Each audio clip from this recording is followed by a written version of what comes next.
meat. And some of you will easily digest this because you're wide awake, but some of you cannot digest this, so you might want to wait.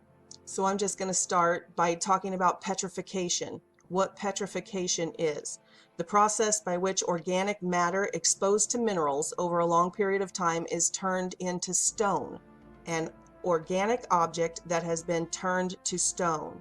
So, when we think about fossils and stuff, a lot of times we think that they're just digging up actual bones. But these aren't bones, they're rocks, most of them. Of course, we dig up bones, no kidding, but I'm talking about petrified fossils. Petrified fossils are stone. They are organic matter, like these petrified trees or petrified animals that have been turned to stone, actual bodies that were turned to stone through this process of mineralization. So I just want to clear that up, because I know people think that a lot of these archaeological expeditions that they're dealing with just, bones. They're recovering actual, some sort of organic matter, but that is not the case. These petrified fossils are stone. So think about what I'm saying before we move on to the next step. I'm talking about animals and people turned to stone. And I know some people are going to say, not people. People don't turn to stone because they can't be petrified. It takes millions and millions of years to petrify fossils. And even Bible believers may believe that it still takes thousands of years or millions of years, because fossils are from dinosaurs, right? They're from the antediluvian world, which means the pre-flood world. But that's simply not the case. There are tons of examples. Here's a petrified leg inside a boot. Here's a petrified hat that was made of organic material, probably leather. Here's a fossilized hammer, where the wood part of the hammer is partially coalified with quartz and calcite crystalline. But we'll start with this human leg, because this human leg was found inside a boot that could be identified by the boot company that was from Texas, that began manufacturing boots in 1936. So it's impossible that this is billions of years old or millions of years old. And it's just like the hammer. Unless you think dinosaurs were using hammers, none of this makes sense. And that's what I always say about mysteries and anomalies. There are no mysteries and anomalies.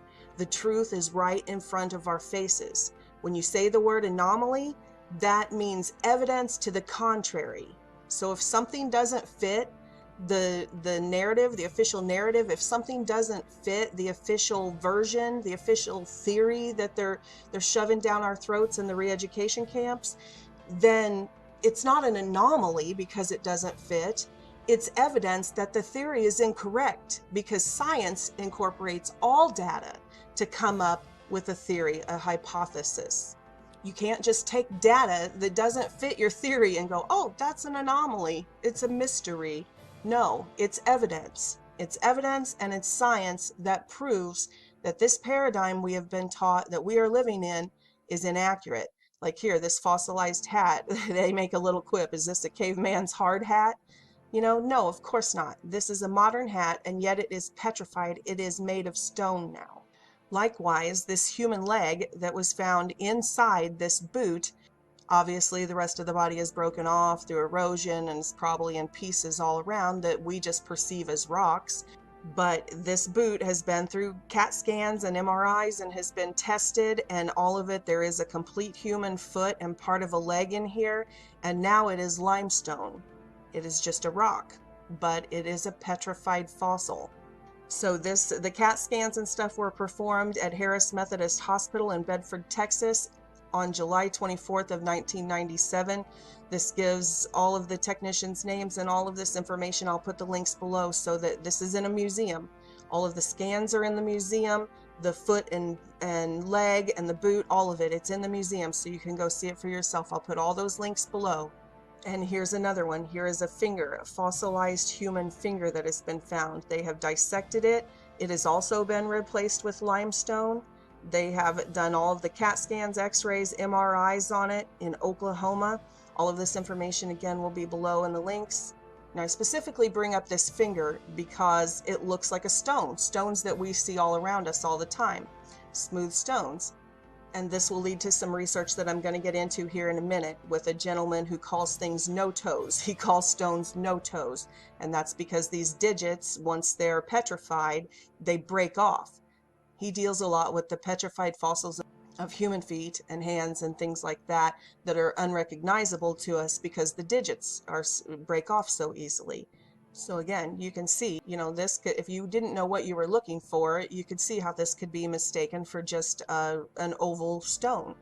And it is a stone, but it was also a human finger. These are all pictures of the petrified forest, and we've all heard of that.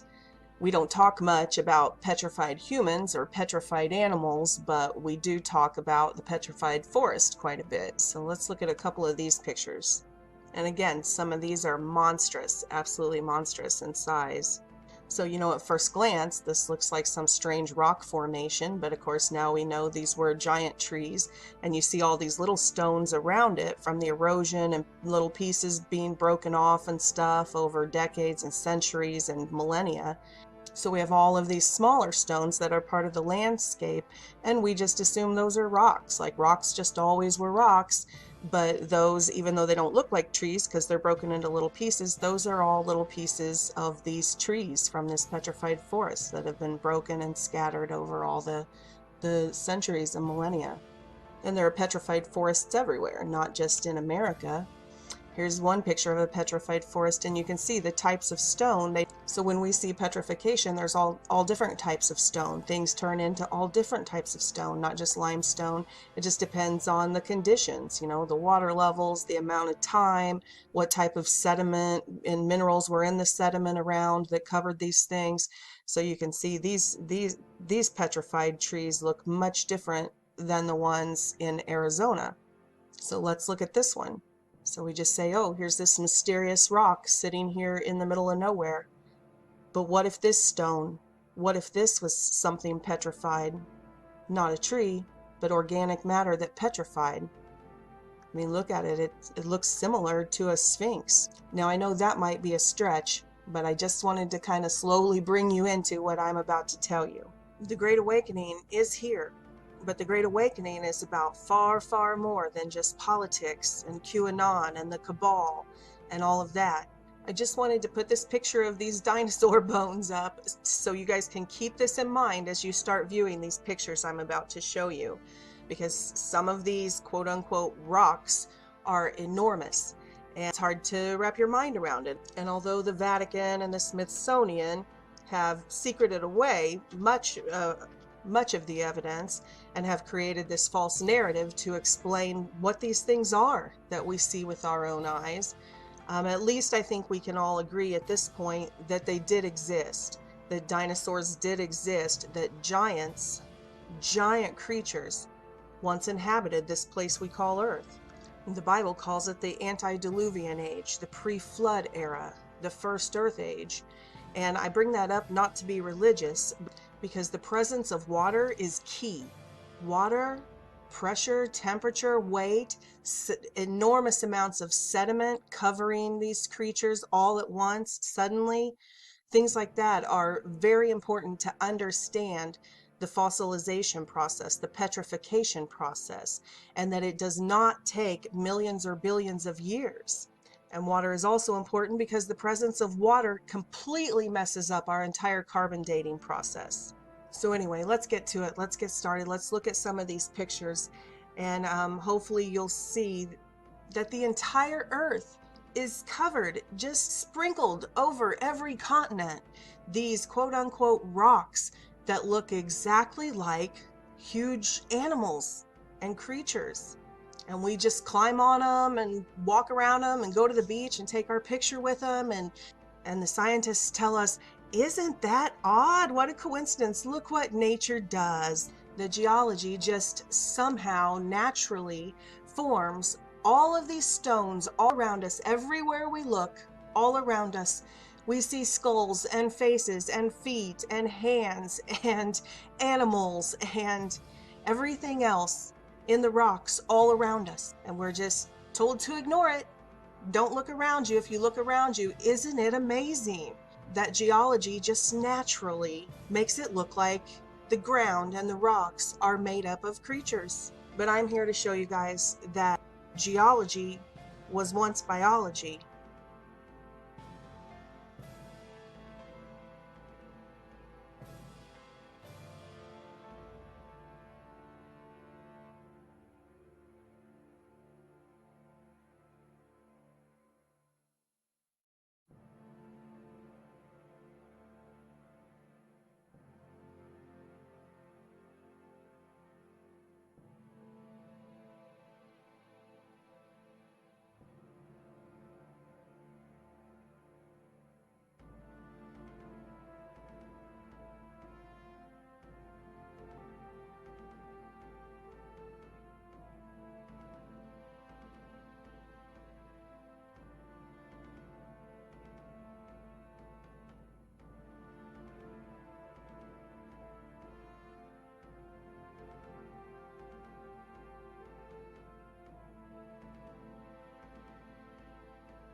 I think I want to interrupt the slideshow right here because this picture reminds me of Beaver Ridge. And the Native American legend around that was that the ridge itself was part of a giant ancient beaver, a petrified beaver, and that there was a living giant humanoid in the area that they had to appease. And at some point they had a falling out with him. And they said that he cut off their water source by stepping on their creek and damming it up.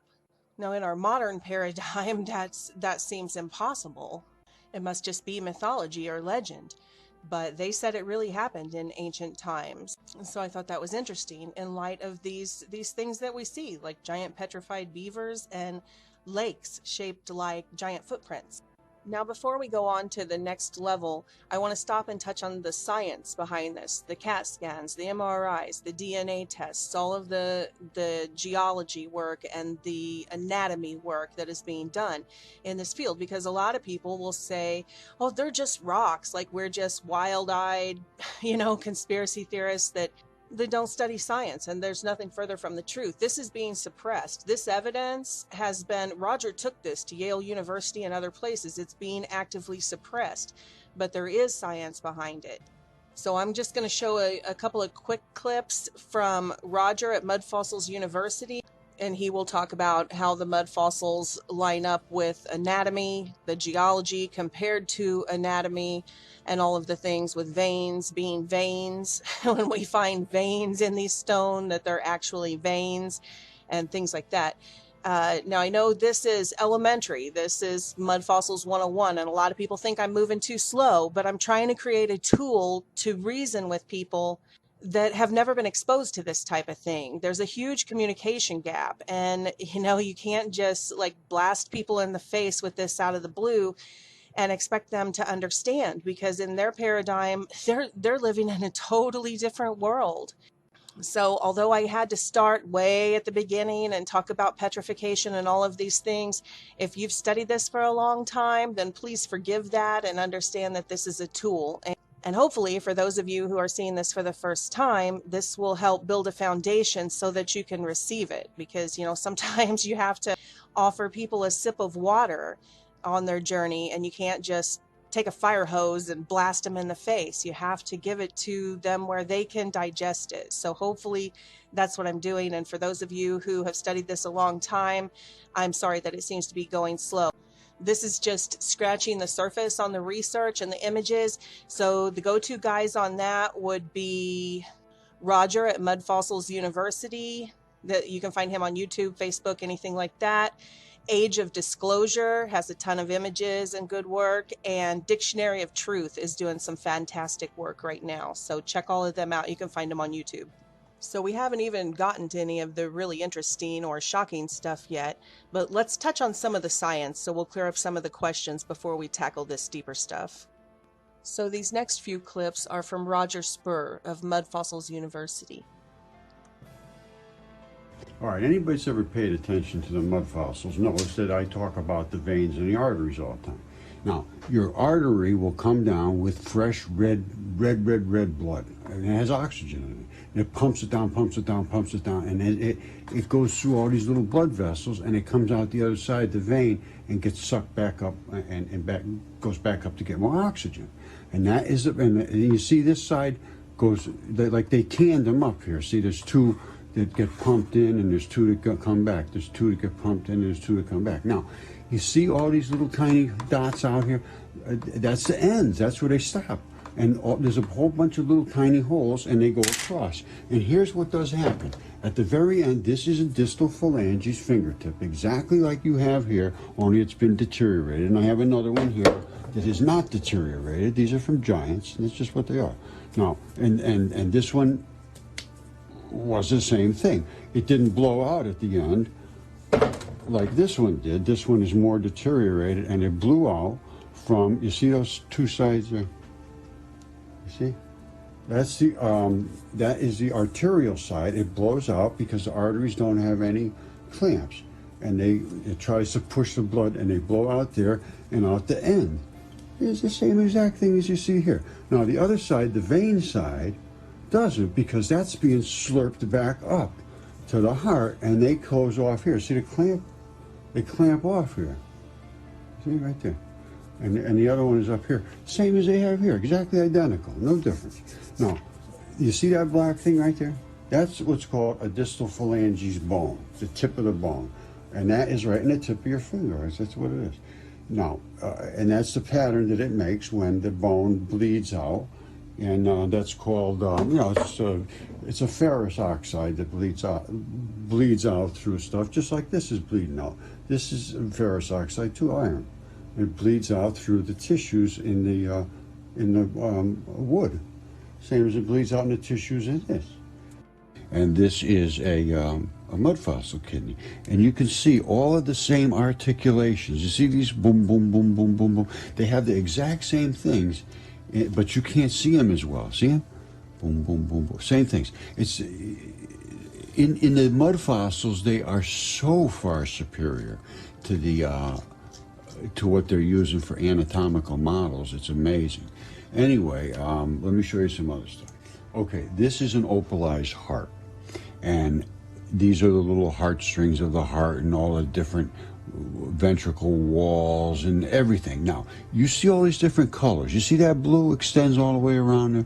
That didn't happen by accident. That tissue wants to have a transition metal to stabilize, which causes it to be blue. And I can show you the transition metals, and I will in a second. All right, this is the thing they don't understand well. Carboxylation uses these transition metals to drive things around your body and deliver oxygen and pick up carbon dioxide and glucose and do all the different things that they do to provide your body with nutrients and minerals and flush it of the bad stuff. And that's what's in your blood. And these have to be there in the correct amounts, and they are mined by the bacteria that's in your body. That's how it works. They create enzymes of bacteria, and the enzymes seek out these.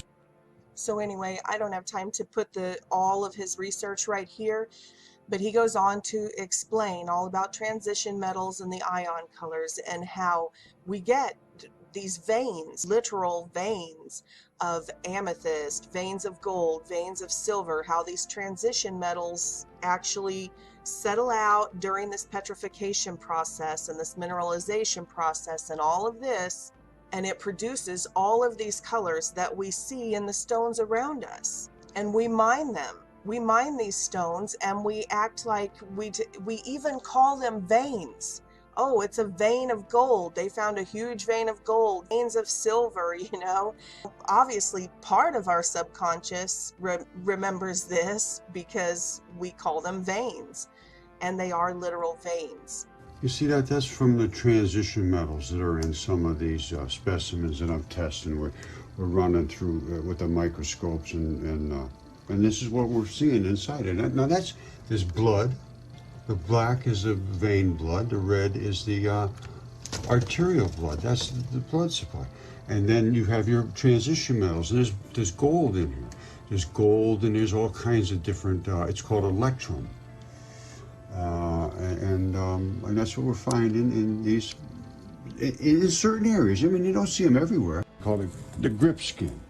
Now this is very, very transition. You can see, and it's turned into like crystal. Now this one has not transitioned as much, and this one has the grip skin, and it's still fabric. You see that? These little white fibers. That's they call that keratins, and they're little fibers that are in what they call the grip skin, and that's the tough skin on your fingers and your feet and your toes and on the bottom, the real tough stuff.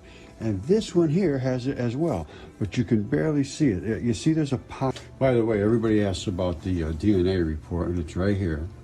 And if you go in, it will tell all about there's 3 specimens we had tested, and it tells all about how they did the extraction and the you know, all of the different things. They had to put it in certain conditions and this and that, and everything was done very, very, very textbook. You know, deep inside samples, nothing right on the surface. All kinds of negative controls checked out, no problems. All the negative controls came out negative.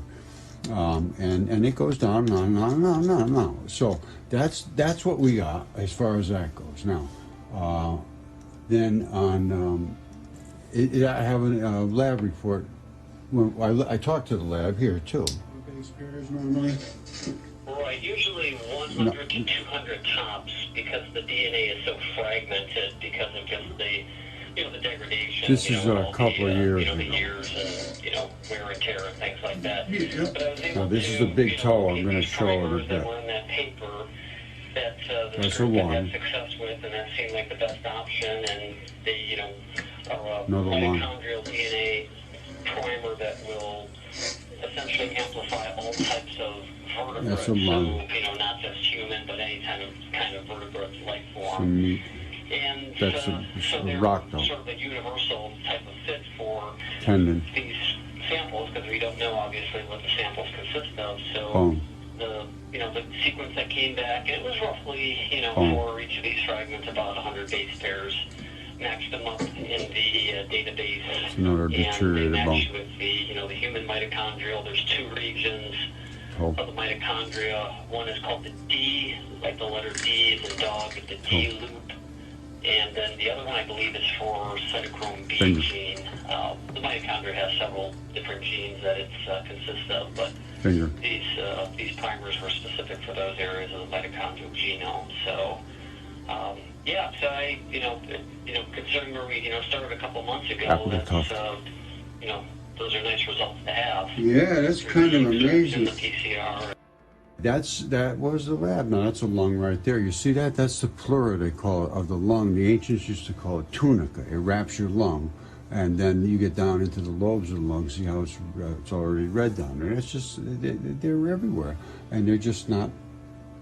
They just can't get their eyes open, and they can't get their minds open, and they just can't look.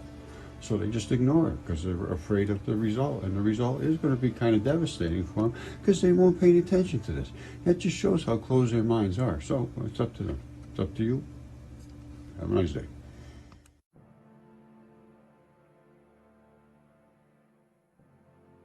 So like I've talked about before in a lot of other videos, we have a ton of problems with the geological column.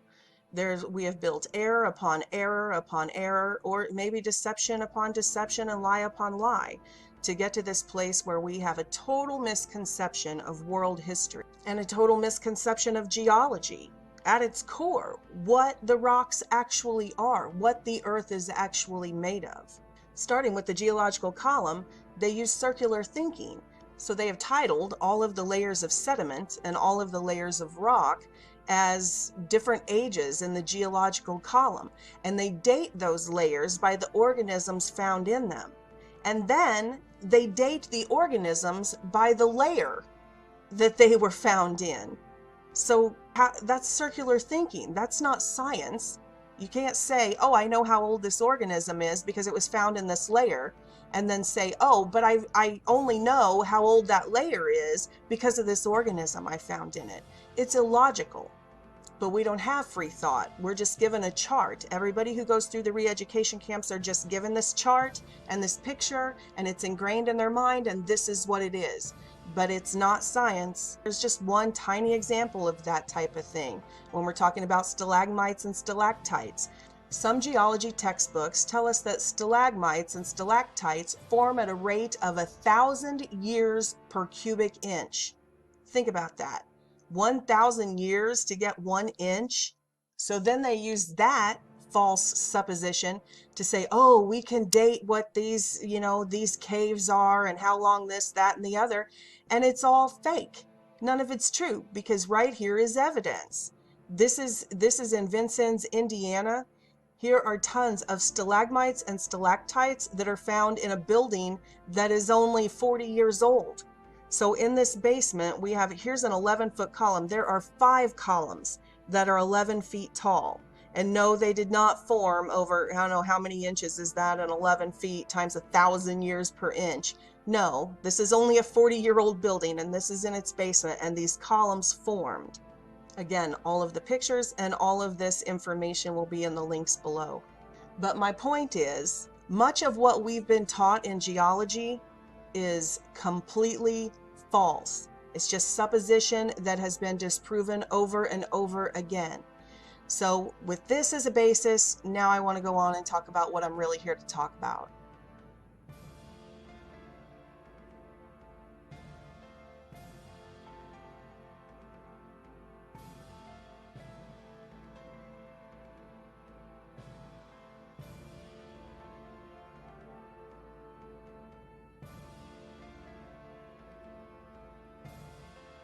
And this is Hill of the Skull, Calvary.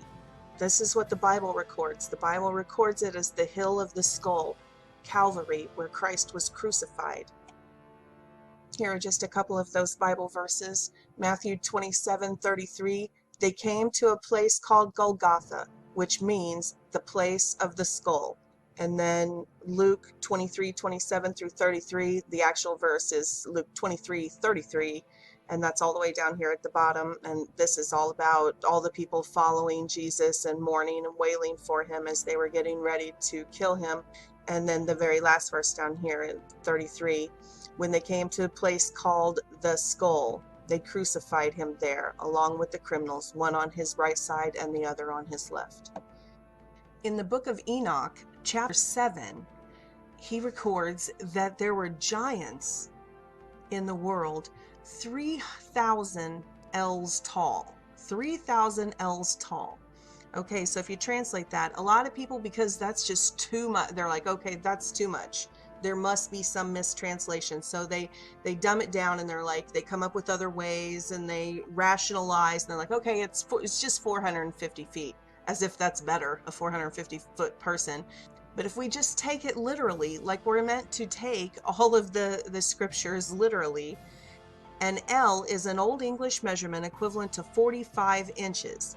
If this was indeed the measurement, then that would make the giants just short of 2 miles high. Think about that. Now that seems hard to believe, but look at the pictures I just showed you, and then I'm going to show you a multitude more of these mud fossils, these giants 2 miles high.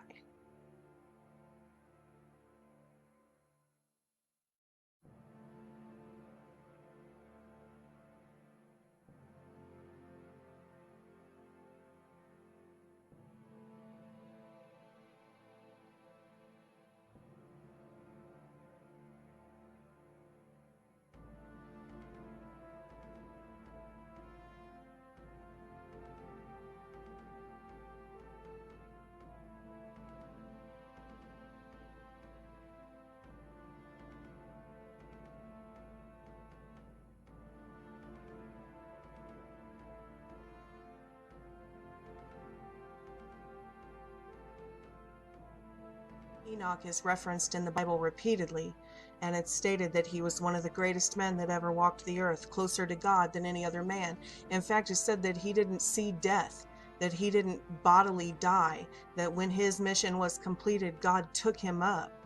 Right here, it says in Genesis 5:24, so all the days of Enoch were 365 years. Enoch walked with God, and he was not, for God took him.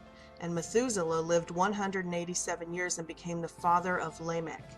So right down here in Jude 1:14, Enoch, the seventh from Adam, also prophesied about them. And it talks about Enoch being a prophet. It talks about Enoch being very close with God. And so we have the book of Enoch. And it's important to note that we're talking about someone very close to the creation of humankind, of the Hebrew race, the human race. So Enoch was only the 7th generation from Adam, and Enoch was Noah's great-great-great-grandfather. And another thing to note that we've often taken for mythology is the ages, the age ranges, because we're taught about it's progressive evolution, that things are getting better and better, at the same time that they contradict themselves and teach us that the world's in a state of entropy. Completely contradictory statements. We're progressively evolving, matter is progressively evolving. Oh, matter is in a state of entropy, that everything breaks down and decays and rusts and breaks down. Well, we know which is true. Clearly, the world is in a state of entropy. Which brings me back to the age thing. We're taught, oh, look how far we've progressed. We're living 70 and 80 years.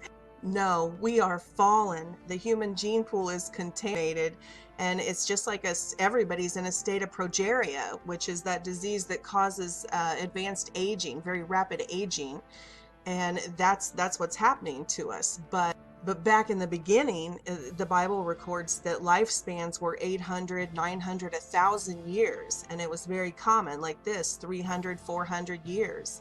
And that's not mythology. That's our misunderstanding. It's our ego. It's our egocentric sort of philosophy that, oh, we must be the pinnacle of something. Look what we've achieved and where we are. And we cannot accept the fact that, no, we are fallen. We are a fallen race. And this world's going to hell in a handbasket. But anyway, my point is that the book of Enoch should, although it's not canon, it should not be disregarded. It's not only historic records, it's also coming from one of the humans who walked the closest with God. And this is what he tells us openly. He tells us what the antediluvian world was like in those days.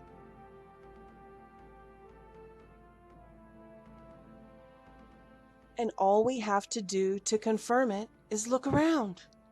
Just look around. Open your eyes and look at the landscape. Look at the mountains. Look at the rocks. Just look around. Everything around us confirms it. It's true. The Bible is true.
And this really isn't a new idea. You could see back in the 1500s and 1600s, 1700s especially, they did a lot of anthropomorphic landscape art, which is showing exactly what we're talking about.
And don't think for a second that the elites, that the cabal, the hidden hand doesn't know all about this. Because look at the Noah movie. You want to talk predictive programming? Look at the Noah movie. Remember the rock monsters? They go through, I wish I could put the whole trailer on here. I'd love to play it. Just search Rock Monsters Noah movie trailer.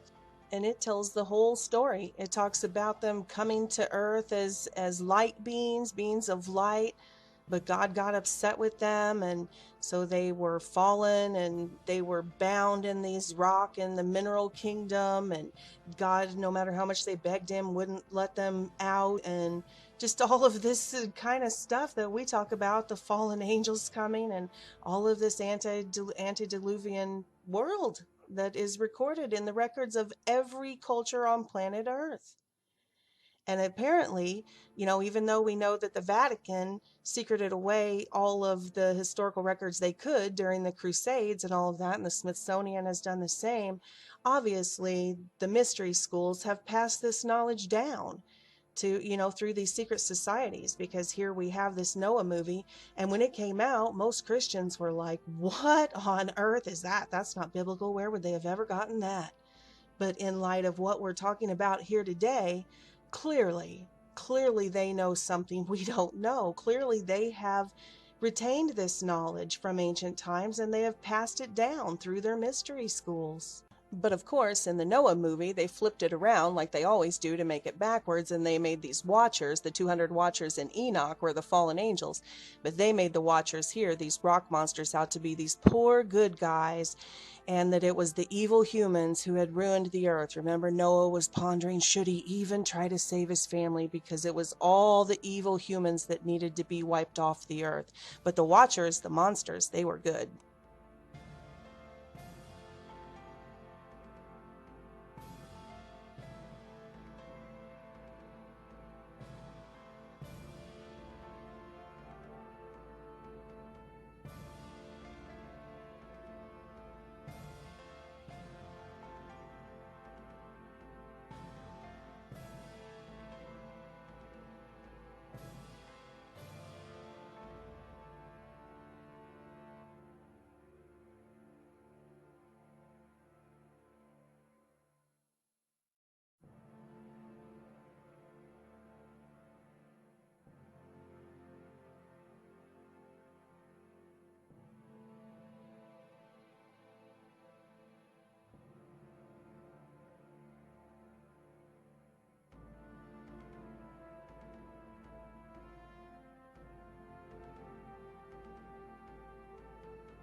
So the general theory amongst people following this research is, just like this video says, the earth is a carcass of dead creatures, that the ground was alive. There are things that are still part of ancient history, that are part of the records we have from our ancestors. And then there are practices that we have that seem to be part of the human collective, sort of subconscious. And we're like, where did those come from? And so let's talk about a few of those. We have this notion of Gaia, that Earth itself is alive, that the Earth is alive, that it's a living organism. And what are the stars and what are the planets, really?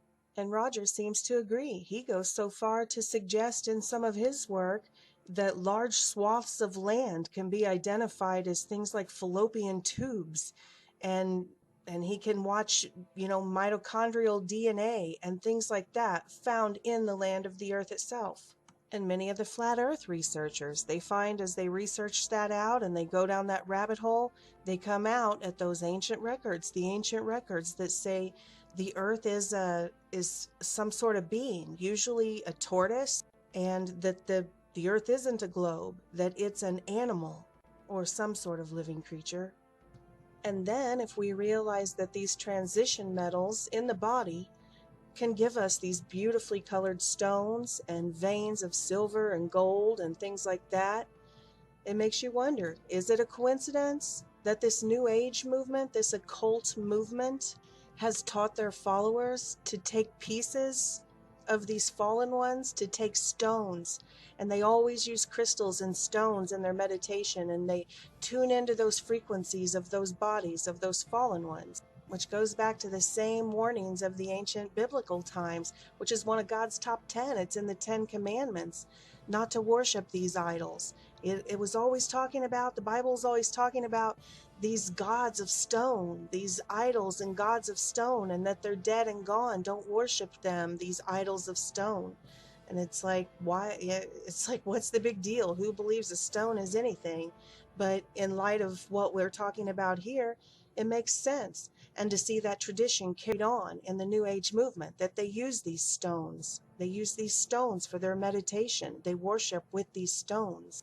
And the Bible mentions it too. So there must be some truth to that whole stone thing, because the Bible talked about before Christ came and gave us his Holy Spirit so that we could communicate with God again, that the priests of the Old Testament would take a breastplate and they would put 12 different of these gemstones in it to create a harmonic, and they would put this breastplate on, and that would help bridge the gap, you know, from that excommunication that we inherited through the contamination of the gene pool.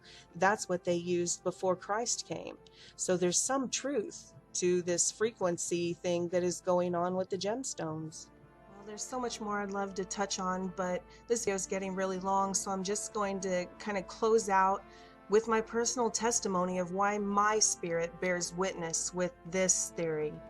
And that's mainly because back when I was a teenager, I had an out-of-body experience, and I did a video about it here. It's a poor quality video. It was one of the first videos I did, and you know, I didn't know what I was doing, but it's my genuine, heartfelt, truthful testimony of what I saw. This is called Life After Death, My NDE Out-of-Body Experience. So it's in this category with the out-of-body experiences. It's also up here in this category with my personal dreams and visions. Right there, it's the one that's got that Bohemian Grove looking picture on my computer screen when I did it. But anyway, what happened at one point in that, I went to hell. I was not saved when I had this. I was not religious and not saved, and we didn't go to church, and I didn't know what was happening. I knew that I had night terrors and that I was tormented. And then this night I got yanked out of my body and I saw hell. And one of the things that I was shown when I was there was I was running and running what felt like on rocky ground, you know, when you're running on like big gravel, like big stone, you're twisting your ankle, and I was running, I was in total terror, it was pitch black, and there was a point in the experience that I realized that I hadn't been running on ground. I had looked down and realized that I was all covered in black, like I was this black being, this darkness, this being of darkness, and the whole ground that I was standing on was like a Holocaust pit, all of these other dark souls. And so the ground was made of these lost souls just like me. And I just fell down on top of the pile. The amount of hopelessness there, I just can't explain it. You'll have to go back and watch this video if you're interested in that kind of thing. But from the time I was a teenager until now, I carried with me this knowledge, this secret thing. And I didn't even tell anybody, you know, that I had an NDE or an out-of-body experience, because I didn't want anyone to think I was crazy. I didn't tell anybody for 20 years. But I carried this with me, this thing about the ground. And then the Lord, I got saved after that, and the Lord began to speak to me about, Holy Spirit began to remove the veil from my eyes, and I could see, I could understand the dimension, and how the dimensions weren't bubbles separate from one another. They were overlaid one on top of each other. So all of us here, where we're at together, we're not all in one dimension. We're in many dimensions, but they're overlaid. The way you can see a bat, we can perceive a bat in our dimension, but a bat is also part of a lower dimension. Although we can perceive that frequency, the bat can perceive infrared frequencies that we can't, but we're overlapped, so part of our dimensions overlap. And likewise, say with a dog or a dolphin, they perceive things in higher frequencies. Dog can hear high-pitched frequencies like a dog whistle that we can't, because they're also part of a higher frequency dimension, but they're overlapped with the dimension we're in, so we can perceive them and they can perceive us. But we're not necessarily in the same dimension per se. And by overlapping these dimensions, all of these kingdoms, we have the mineral kingdom, then we have the plant kingdom, then we have the animal kingdom, and we're taught that's the end of it. But God showed me it's not. Then there's the celestial kingdom above the animal kingdom, which is the resurrection we are trying to attain. So these fallen ones that go into the ground, they become this low frequency mineral kingdom. And then the plant kingdom is the next step up, and it draws all of the light out of the mineral kingdom. It's the resurrection process. The kingdoms layered on top of each other, the dimensions layered on top of each other is the resurrection process. So the roots of the plant kingdom go down into the mineral kingdom, and they take everything that's good, all of the nutrition, which is the light. It's the light. They're bringing up the light, the protons, the electrons. They're bringing that energy up. So it's resurrecting all that can be saved. All that is light will be drawn up into the plant kingdom. And then we in the animal kingdom, we consume the plant kingdom. So then we take in all that is light from all the kingdoms below us, the mineral kingdom and the plant kingdom. And what is waste comes back out of us and goes back into the earth. So when they say you are what you eat, you really are what you eat. And that's why now that our system is so out of whack and we are just torturing these animals and mass producing them and eating them. And then we all have that, we have that cellular memory in us. We eat that and then we feel depressed and we feel, all of the heaviness from those spirits, because things are the whole food chain, the whole kingdom, all of the dimensions. The Bible says all of creation groans together, awaiting the return of the Lord, awaiting that redemption when things are set right again. And then we continue on to be these celestial beings, which is what I'm always talking about in my video about the resurrection through Jesus Christ. That you need an addition. You need to be more than just an animal. You need that addition of the Holy Spirit. You're a triune being, not just a caricature or something. And to get that repair and start that process to move from animal to celestial kingdom, you need the Holy Spirit. You need to receive Jesus Christ, an actual energy, an actual light into your soul. And that's what the whole book is about. So anyway, that's why knowing that the mineral kingdom is absolutely made up, both literally and dimensionally and physically and metaphysically and all of that by these fallen ones, and everything that is left into the lower dimensions, into the lower frequencies that are eventually flatlining as all of the light is being drawn out and resurrected. Okay, then the next thing that happened, this all happened long before Mud Fossils or Roger Age of Disclosure. This was 30 years ago for me. And then, what was it, like 10 years ago or so, Google Earth came out. And I saw, people make those videos. They were all excited when Google Earth came out. And I saw this video of this giant Indian head on the earth. And I almost threw up. I was sick. I had a sick feeling that I realized, oh my Lord, it is. I see it.